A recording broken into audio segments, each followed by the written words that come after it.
হ্যাঁ বন্ধু, আজ আপনাদেরকে এক মূল্যবান অজানা তথ্য জানাবো।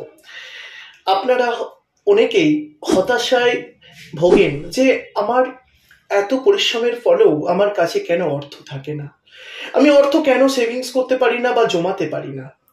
একের পর এক অর্থ আসার আগে খরচার লিস্ট তৈরি হয়ে যায়।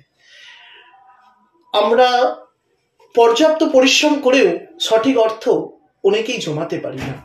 আবার অনেকে খুব অল্প পরিশ্রম করে খুব অল্প দিনে নিজেকে সেভিংসের জায়গায় বলুন বা জমিয়ে বড় হওয়া বলুন, সবকিছু কত সুন্দরভাবে গুছিয়ে ওঠে।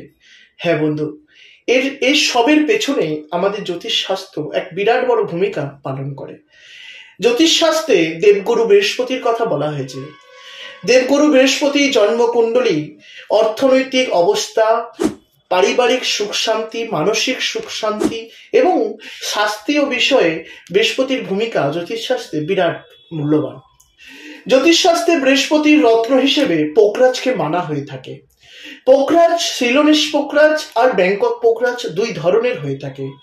যদি কোনো ব্যক্তি পোখরাজ না ধারণ করতে পারে, সেই জায়গা থেকেও জ্যোতিষশাস্ত্রে পোখরাজের বিকল্প বা উপরত্ন হিসেবে টোপাজ ধারণ করার নির্দেশ দেয়া হয়ে আছে।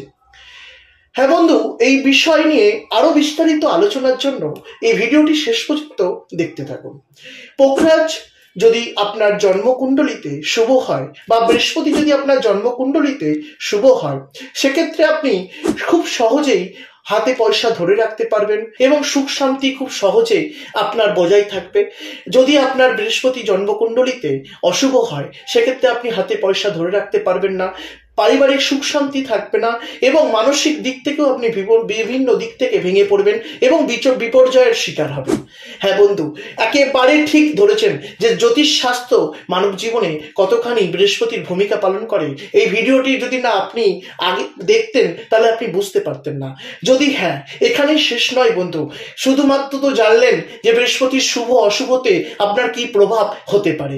এবার বলছি যে রত্ন ধারণ করে আপনি একেবারে বৃহস্পতির অশুভ প্রভাব থেকে আপনি মুক্তি পেতে পারেন। তার জন্য চাই সঠিক সার্টিফাইড রত্ন। আর তারামা জেমস মানেই কম দামে খাঁটি রত্ন, ন্যায্য মূল্যে। সার্টিফাইড রত্ন ধারণ করতে হলে একেবারে চোখ বন্ধ করে যাকে ভরসা করা যায় তারামা জেমসকে। তারামা জেমস আপনাকে সার্টিফাইড রত্ন প্রোভাইড করবে একেবারে ন্যায্য মূল্যে। বৃহস্পতি রত্ন হিসেবে আপনি পোখরাজ বা উপরত্ন হিসেবে টোপাজ ধারণ করতে পারেন। বৃহস্পতির অশুভ প্রভাব যদি আপনার জীবনে চলে থাকে, আপনি কোনো প্রকার আমার কথার মাধ্যমে বুঝতে পারেন, তাহলে চোখ বন্ধ করে আপনি আপনার জন্মকুণ্ডলী কাউকে দেখিয়ে বা না দেখিয়েও আপনি পোখরাজ বা টোপাজ ধারণ করতে পারেন। এর বিশদ যদি আরো জানতে চান, আমাদের নেক্সট ভিডিওগুলি আপনি ফলো করতে পারেন আমাদের ইউটিউব পেজটিকে বা শেয়ার করতে পারেন। আর সমস্ত ডিটেলস জানতে আপনি কমেন্টস করবেন, আমরা আপনাদের কমেন্টস অনুযায়ী আমাদের ডেসক্রিপশন বক্সে আমাদের সমস্ত কিছু তথ্য জানিয়ে দেবো। হ্যাঁ বন্ধু, আজ এইটুকুই। নেক্সট ভিডিওতে ওয়েট করুন আরো কিছু জানার জন্য। নমস্কার।